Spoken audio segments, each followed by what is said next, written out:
I made the mistake of secretly opening my marriage, thinking it would be exciting. Now I've lost my precious husband and the life we built together, and I'm desperately trying to fix it. I'm a 25-year-old woman, and my boyfriend is 26. We started dating when I was 18, and he was 19. We were together for 3.5 years before deciding to move in together when he finished college. Since then, we've been living together, and our relationship is fantastic. We're not only a couple but also best friends, and we share a deep romantic connection. I'm crazy about him and hope to marry him one day, as well as become the mother of his children. Although I had hoped we'd be married by now, I respect his decision to establish himself before making such a significant commitment. Now, here's the issue. Recently, a new colleague joined our company, and I was responsible for bringing him on board and providing basic training. His name is Jay, and he's a former professional athlete in great shape. The twist is that Jay is married, and he and his wife have an open marriage. They have a child together, conceived while she was still married to another man, and she continues to have a physical relationship with her ex and others. During one of our conversations, Jay shared all of this with me. Initially, I found it to be quite an unusual and unconventional situation, especially the dynamic his wife has with her ex-husband. When the topic came up, Jay asked me for my thoughts on open relationships. I made it clear that I was completely against the idea and that I would never want to share my husband or be with another man. Our discussion on this matter ended with Jay suggesting, "Let me know if you ever want to try it sometime. I think you would change your mind." I was surprised by his comment but brushed it off with a laugh and changed the subject. As the weeks have gone by, Jay and I have grown closer in our work relationship. I must admit that I've developed a strong physical attraction to him. In the past week, we've started flirting with each other, and I'm becoming concerned because I can see where this is heading. I haven't discussed any of this with my boyfriend because I know he would end our relationship immediately. It's not that he's possessive, but he firmly believes in the concept of one woman and one man in a relationship. Even just flirting with Jay would be a major breach of his trust. I've decided to take a risk and talk to my boyfriend about open relationships to see if he's interested. For those who have experience with this, I have a few questions. 1. How did you initiate the conversation? 2. What did you say? 3. What happened to your relationship with your partner? Did it improve or worsen after opening it up? I talked to my boyfriend about it, but he immediately rejected the idea. I didn't directly ask for an open relationship. Instead, I mentioned Jay. I told my boyfriend that Jay was a new colleague and that my coworkers mentioned he and his wife were in an open marriage, and she still had a physical relationship with her ex-husband. My boyfriend's immediate response was, "That's just disgusting." He went on to say that Jay must be foolish because no man would accept his partner being intimate with another man. He also had some less pleasant words for Jay's wife. In response, I just laughed, agreed with him, and changed the subject. It seems like my desire to be physically intimate with Jay won't be fulfilled, at least not in the near future. In the meantime, I plan to increase our activities at home to satisfy this burning longing within me. Update. I'm here with an update, but it's about a different yet related issue. I've made a terrible mistake, one that has cost me my relationship with my boyfriend and any hopes of marrying him and having children together. If you remember from my last update, I mentioned that my boyfriend had rejected the idea of an open relationship, and I decided not to pursue it any further. Well, a week later, my boyfriend went to Chicago for a trade show, and I was home alone from Tuesday through Thursday that week. On Tuesday morning, Jay and I were flirting heavily in the office, and during our lunch break, we went to his apartment and were intimate. I deeply regret this now, and I can't believe how foolish and selfish I was. We repeated the same on Thursday. While the physical aspect was satisfying, it didn't compare to what I have with my boyfriend.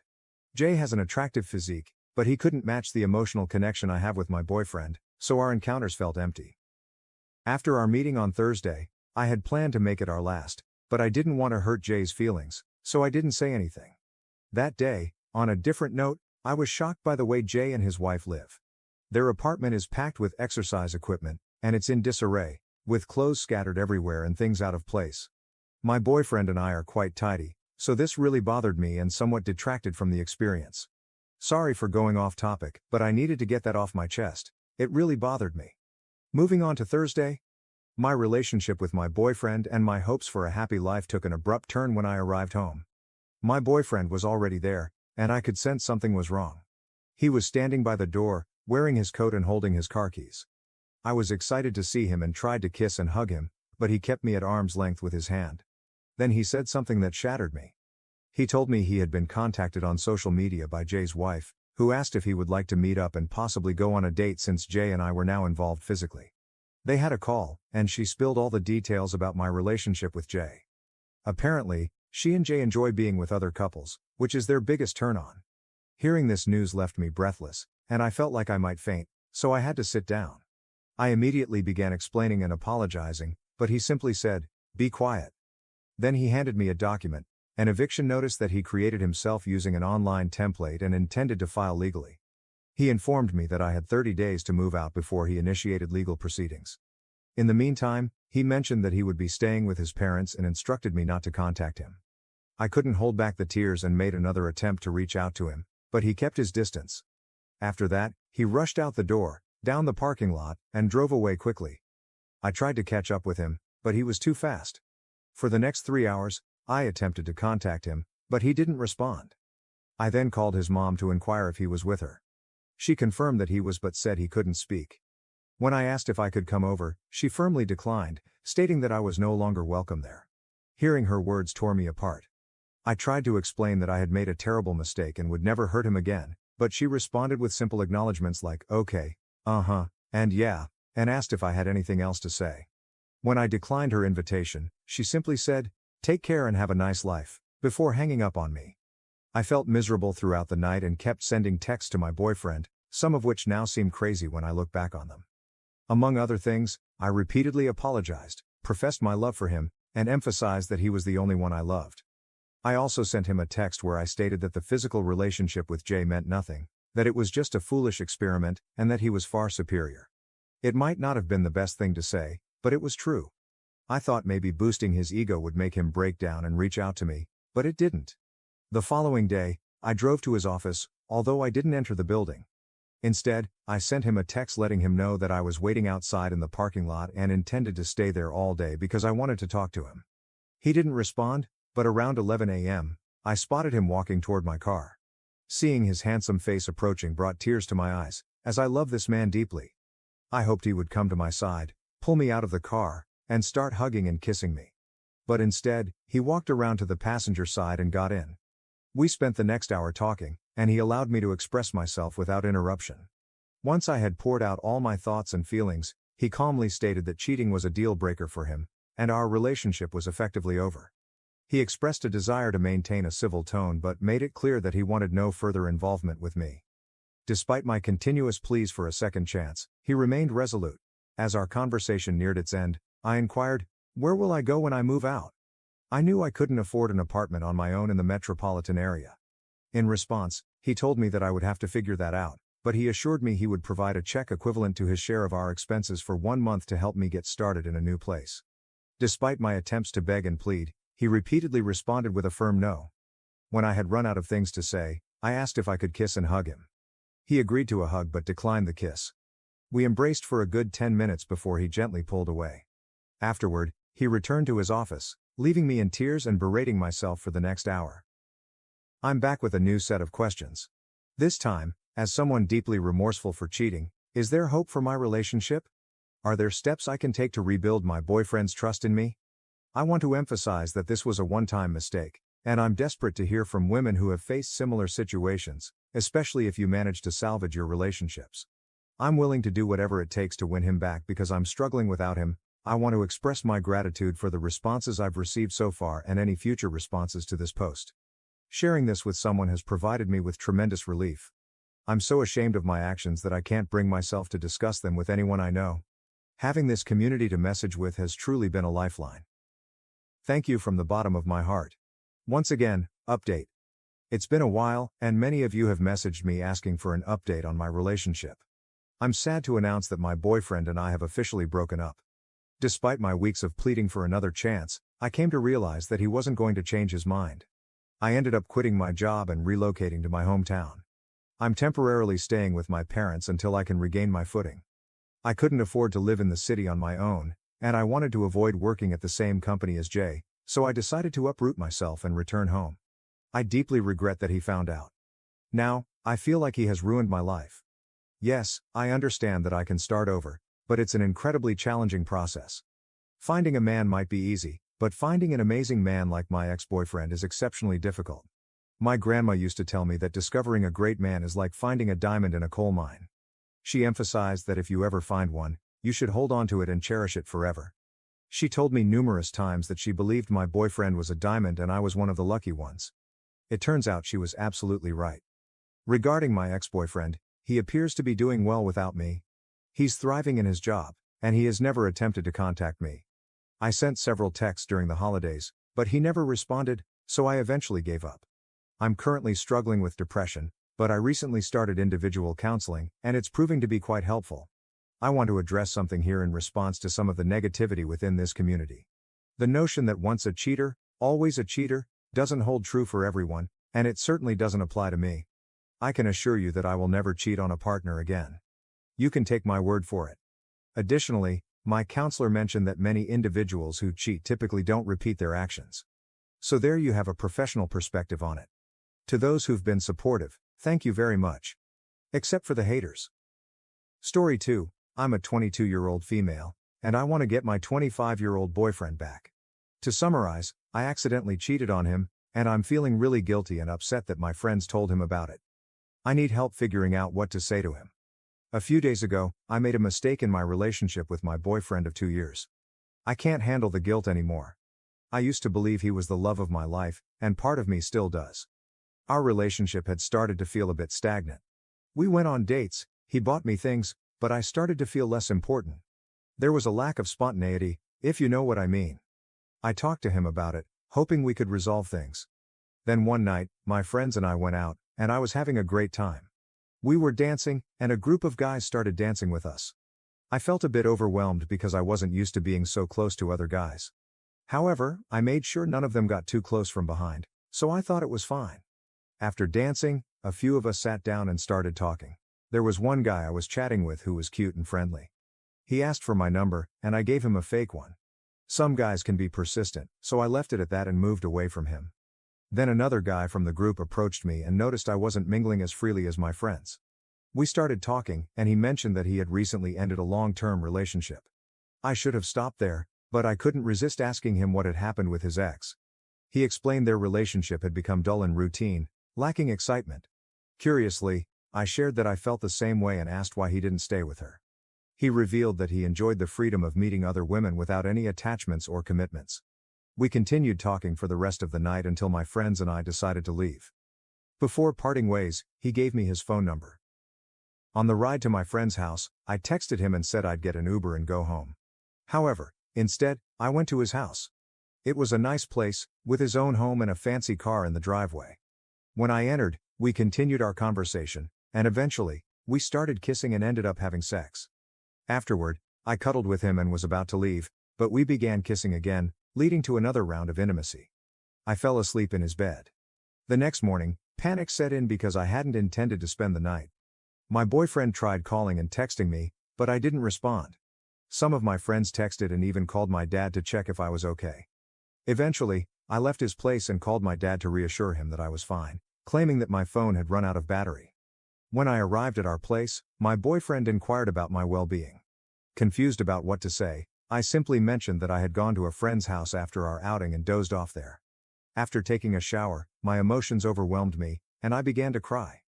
I never intended for things to unfold the way they did the previous night. As I finished showering, he was waiting for me. He informed me that a friend had messaged him, claiming I had taken an Uber home. Holding my phone, he explained that he checked the location and read my text messages. He confronted me, asking if I had cheated on him the previous night, and once again, tears welled up in my eyes. I reassured him that I hadn't and would never do such a thing. However, he remained silent, just standing there. I longed for his embrace, but when I tried to reach out to him, he retreated. Finally, he told me to leave before he called the authorities, so I reluctantly departed.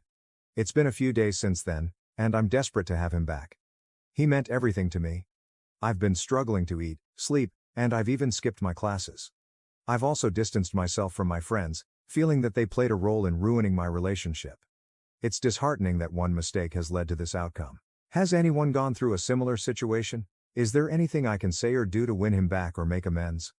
A few days ago, I summoned the courage to return to our apartment, hoping there might be a chance to salvage what remained of our relationship. To my dismay, the apartment was completely empty except for my clothes and some miscellaneous items I had purchased myself.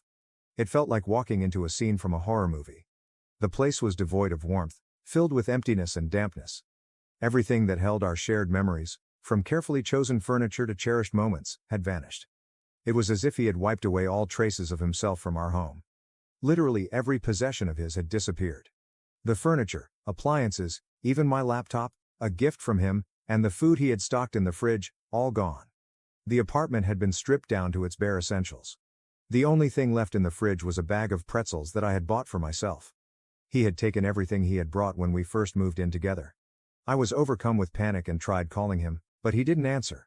I felt shocked and abandoned. Who could do such a thing? Did he really care so little about me that he left me in an empty house? It was as if he had vanished from the face of the earth. No response, no sign of him. I'm utterly lost and don't know what to do next. How can I even begin to make things right?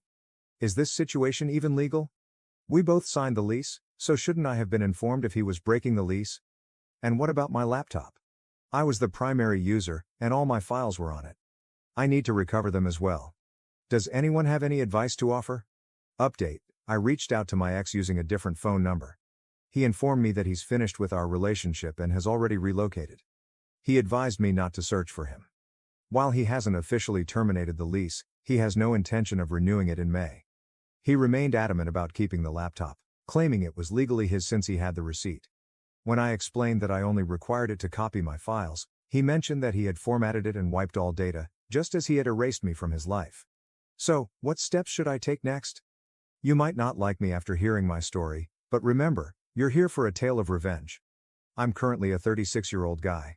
Let's change the names a bit. My ex-wife, Rebecca, is now 34 years old. Rebecca and I were what you'd call college sweethearts. We navigated college and faced the usual challenges of young college life. We tied the knot in our early 20s, I was 25, and she was 23. Our marriage had a rocky start, not immediately but situationally. I was studying medicine while she pursued accounting. Some things were fine with me, but they bothered her. Despite being married, she acted as if she were footloose and fancy-free. I have to admit, back then, I didn't see it as a problem. Now let's jump to 2016 when she landed a job as an accountant. I was pleased because it paid well, and the company owner, James, happened to be a college buddy of mine. As time passed, instead of growing closer, tensions mounted between us. She began complaining about various things. She disliked our living situation, had issues with my actions, and lost her taste for the food she once adored. I'm a fantastic cook, and she used to love my meals. Our arguments escalated to the point where she'd hurl insults at me, calling me worthless and claiming she earned more than I did. This on its own might seem like a typical part of many relationships, as most couples have their ups and downs, but if it had stopped here, I wouldn't be sharing my story. The turning point occurred when I heard from our mutual friends that Rebecca and James were spending time together with some of them. I found this odd. Why would she hang out with him? Why were they socializing with our mutual friends without me knowing? I confronted both of them, and they explained it was a last-minute plan that didn't include me because I was working and out of town that day. Maybe they'd planned it in advance, I'm not sure. So, I let it go. Then came 2017, the year my marriage fell apart. I became increasingly suspicious. For those of you in relationships, you know it's a warning sign when your intimate life suddenly vanishes. I grew more paranoid, and whenever I tried to discuss things, I was met with resistance. I'm not perfect. I started yelling at her constantly, demanding answers, because something felt amiss. Your closest person in life seldom talks or spends time with you, and they insist there's nothing wrong. Does that seem normal? It can't be. This should have been a fantastic year for us. We had both paid off our student loans, and we were reaching our financial peak. It should have been a great time. My friends and I had the idea to open a small medical shop as a side business. One of those friends was Saladin. He suggested we celebrate at a pub. While we were there, I noticed a woman who looked exactly like Rebecca. It wasn't too alarming, but it caught my attention. She was dancing with another man, and the lighting was dim. As I got a closer look, lo and behold, it was Rebecca and James dancing hand in hand. I could say it didn't bother me much because they are friends and colleagues, right? I was there with my colleagues, and she was with hers. But of course, it was bothering me. So, I decided to send her a text asking where she was. She usually heads home at this time. She replied that she was already at home. Now, that was a major red flag. A huge red flag, almost like a communist parade. I told her to stop lying because it was clear she wasn't being truthful. She seemed to get paranoid and texted that she was on her way home. After that, she left the pub, and I followed shortly. On my way back home, I knew I needed to have a direct conversation with her about James. So, when I got home, I did just that. I asked her face to face about James, and her reaction was as if she had seen a ghost because she clearly wasn't expecting that question. The way she reacted was far from what I would consider normal when asking about a friend. She mumbled and tried to play it off, but as I listened to her speak, I already had a strong suspicion that something was seriously wrong. That night, my curiosity got the best of me, and I decided to snoop through her phone. Please don't judge me, but I felt compelled to find out the truth. We had known each other's passwords, but she had changed hers, so I couldn't access it. However, the following day, while I was snooping, I managed to get it. I know it's not the best course of action, but I was desperate to uncover the truth. And there it was. A multitude of texts, countless questionable pictures, degrading comments, and even her referring to him as daddy. My wife and I had made a promise to each other that we would always be transparent and open if there was anything we needed to explore. Unfortunately, she broke that vow too. She shared with him how thrilling she felt that night at the pub. I went through everything. What hurt the most was that she had told me herself that if either of us ever got bored in the relationship or needed to spice things up, we would let each other know. She shattered everything. I couldn't look at her the same way anymore. I went to bed and cried deeply into the night. I want you to know that I had thought about coming up with a plan to get back at her secretly, but I didn't. I was overwhelmed with anger and emotion. The next morning, I made the mistake of confronting her without any evidence in hand. She yelled at me and stormed out, accusing me of being abusive and insane. That afternoon, her friends created a messenger group where they all teamed up to criticize me. She had apparently told all our friends that I was abusive. When she returned home that night, she informed me that she was in love with James and wanted a divorce. I asked her to talk it over first, but it turned into her berating me. I yelled back, and she didn't hesitate to call the cops. When they arrived, I was told to spend the night elsewhere. I went to my sister's, and when I returned the next morning, James's car was parked there. Are you kidding me? It was clear no further explanation was needed. He was intentionally doing it. Actually, she was intentionally doing it as well. I consulted with a lawyer. Since we didn't have a prenuptial agreement, she had already filed a complaint against me for being abusive, which didn't bode well for me. She never attempted to apologize or make amends, not once. Unfortunately, our country's laws don't consider infidelity as a fault. So, even with that, she's entitled to half of everything I have.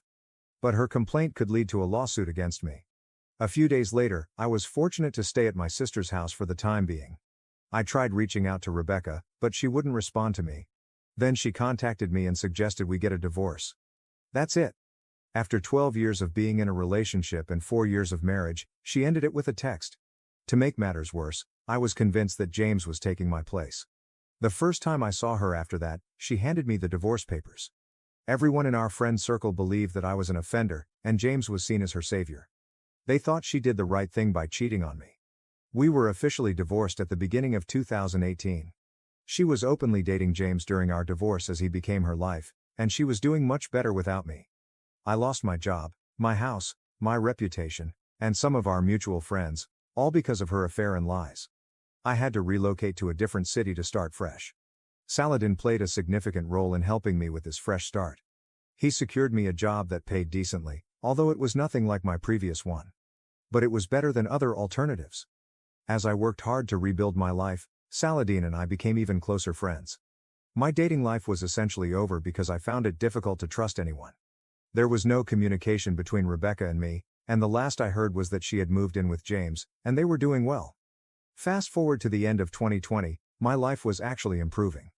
Despite the global pandemic forcing us to work tirelessly and with sore backs, it filled our pockets. Our pharmacy business venture became successful, allowing me to earn good money. A friend of mine tipped me off that James and Rebecca had split up. It was completely unexpected to learn that her hero, James, had cheated on her and left her in a tough spot. He abandoned her with a child that was undoubtedly his. To make matters worse, he had been absent since the baby was born and hadn't even acknowledged the child by signing the birth certificate. So now, Rebecca's raising that child as a single parent. I heard she tried dating after James left, but she claims she's still not over James, or me. The audacity of this woman. A part of me felt a sense of satisfaction with the aftermath. However, I have to admit I really missed having her around. So the next part might make you cringe, but I sent her an email to inquire about how she was doing. She didn't anticipate hearing from me. We exchanged emails and reconnected. Our first meeting took place in 2021, after several years. When I saw her, it was a shock. She looked significantly worse. She had gained weight, lost the charm she once had, and appeared constantly exhausted. She opened up about James and revisited the old wounds of her infidelity and lies. I got some closure, which provided a bit of relief. I suppose she sincerely apologized, admitting that she wasn't thinking clearly about what she was doing to me. She claimed that James poisoned her mind against me. Honestly, just her appearance alone infuriated me and fueled a desire for vengeance. It was evident that karma had already caught up with her and the hardships of life had brought her to her current state. It should have been enough. But remember the warning at the beginning? Yes, even after all she had done, I'm not blameless either. You can judge me, but that's not why I'm here. I felt the urge to exact revenge, and so I did. I wasn't finished with her. I told her I would forgive her if she came clean to everyone and cleared my name. She did that, even if it meant losing many friends. My name was cleared, but she had to face the consequences because it was the truth. She wanted us to rekindle our relationship, essentially forcing me to raise James's child. I told her I was interested in starting over, but only if we took it seriously.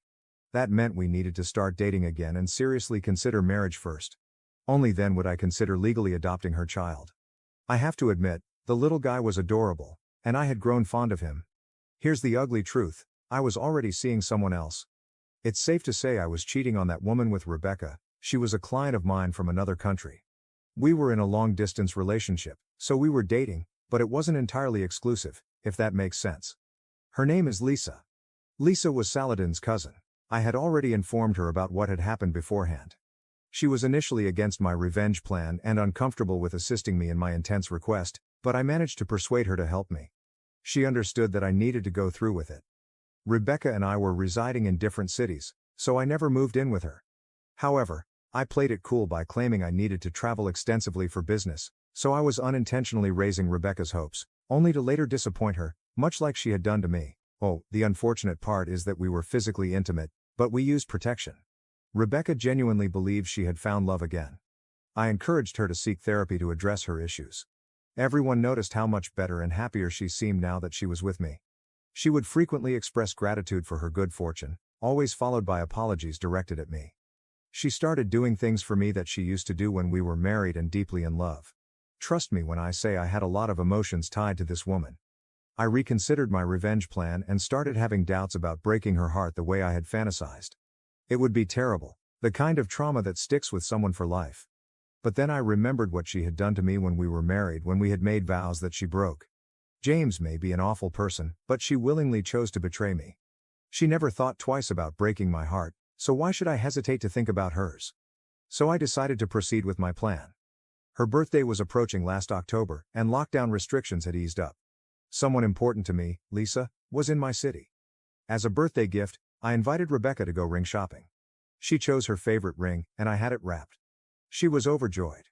That night, she came to me in tears, repeatedly apologizing for hurting me the way she had. She seemed genuinely remorseful, but I had no feelings left for her except indifference. On Rebecca's birthday, I drove her to our favorite spot, the same place where we got married for the first time. It's a beautiful location surrounded by nature. Lisa was already waiting there, so when we arrived at the spot, I introduced Lisa to Rebecca as my girlfriend. Rebecca turned pale and asked me what I meant by that. She questioned what she was to me. So I introduced her to Lisa as Rebecca, my ex-wife and friend with benefits. At that moment, I proposed to Lisa using that same ring. Rebecca lost her composure and began yelling. I responded by questioning how she could possibly expect us to reconcile when she had destroyed everything. I made it clear that I could never date someone like her again.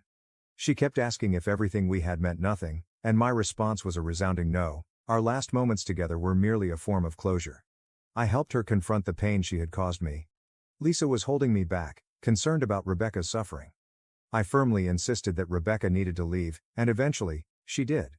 Afterwards, she repeated her previous actions. She told everyone that I had cheated and portrayed me as the villain. This time I took it in stride, and everyone saw her for the deceitful person she was. She had cheated on me and made me pay a steep price through false abuse allegations.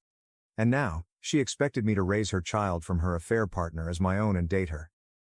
The last time we communicated was in December of last year. She wrote me a letter expressing her apologies and regret for the pain she had caused me. She wished me a better life and, from what I heard, had no interest in dating. Her appearance hadn't improved either. In my case, you can probably figure it out. Lisa and I ended our relationship.